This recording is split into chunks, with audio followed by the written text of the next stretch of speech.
there's something we need to address. Most of the time you see me on air, I'm talking to you as your investing coach. That means my job is to help you understand the market, identify stocks that can go higher.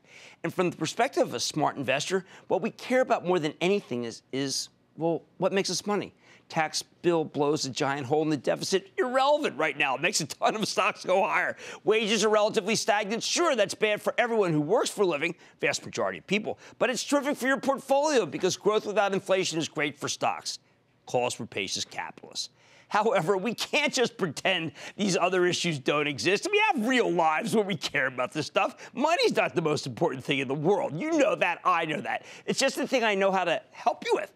And while corporations have an obligation to make their shareholders money, a company's actions obviously affect a lot more than just investors. They matter to workers, customers, neighbors.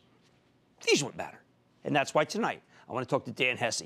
He's the former CEO of Sprint, who's here on behalf of Just Capital. It's a nonprofit research organization that produces rankings and data-driven tools to help show people which companies do the right thing most often.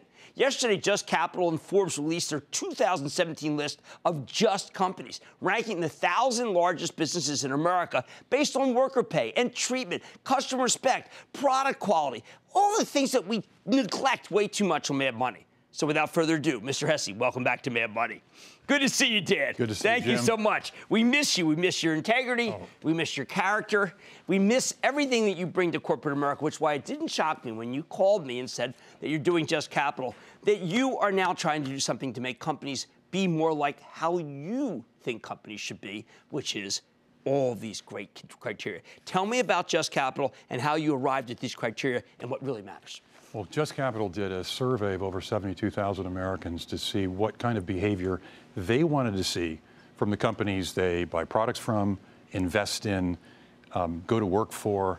And so what we've done at Just is taken those criteria, let the American people decide what just behavior is, and then we've gone out and gotten hard facts and data and ranked companies from 1 to 1,000, basically the 1,000 largest companies, based upon how just they are, based upon those criteria.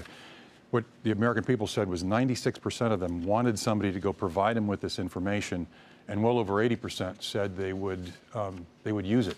Well, what I thought was amazing, no one's ever done this. No one's ever been comprehensive. Yeah. You know, we have Glassdoor, and they're terrific. And we get periodic polls which say that such and such company's most admired. Yep. This is different, isn't it?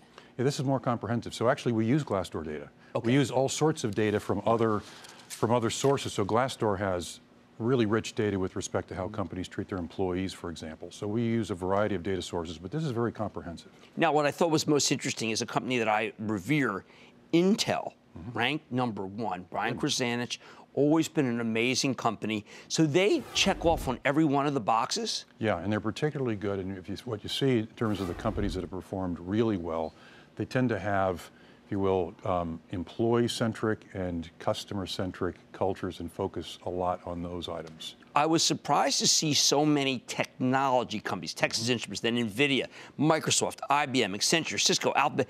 Where are the just kind of consumer product companies? I mean, you got Procter there, number 15, and Nike 14, but why are all these tech companies so responsible in Just Capital? Well, I think they, and part of it, I think, is keeping up with one another. They're competing for the same talent. Okay. They're competing for the same customers. So they are, I think that is a big piece of it. Well, okay, because what led me to the conclusion here is that there is something in the Mad Money way that I was talking at the beginning. This is an interesting way to think about companies and how companies do well, because these companies all tended to be fabulous performers. Yes. And what we've seen from a financial performance point of view is that you have about a 33% higher return on equity of these companies that do good things. So about 24% return on equity over the last 5 years versus 16% for the other 1,000 companies. While you were ranking, did you get any feel for what people feel about the tax bill for corporations getting more money? I mean, is that something people want? What we're seeing from the data is that we believe that if you will, the people out there will want to see what companies do with we'll call it the windfall, for lack of a better term, of additional money from taxes or repatriated cash. Right.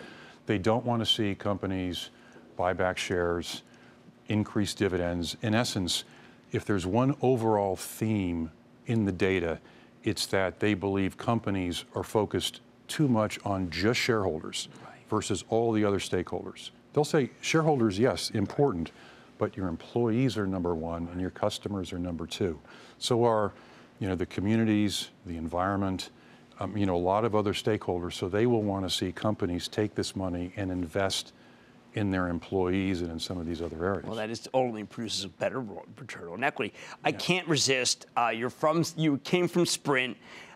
State of that industry, AT&T trying to buy Time Warner. We're worried about, is T-Mobile going to be? It's all the same characters we used to talk about, maybe some new ones. But where are we with the phone companies? Would you let that Time Warner deal go through?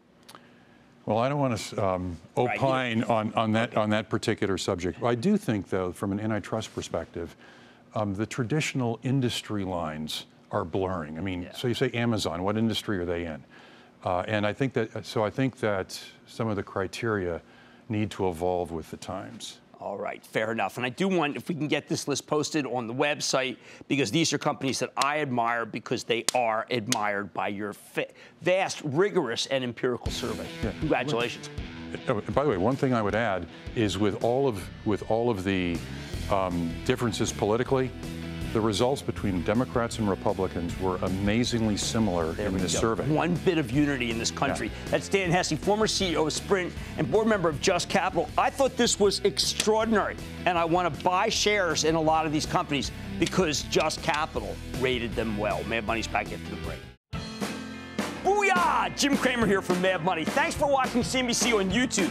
Click here to subscribe and get the jump on my exclusives with CEOs, plus market news, investing advice, and a whole lot more.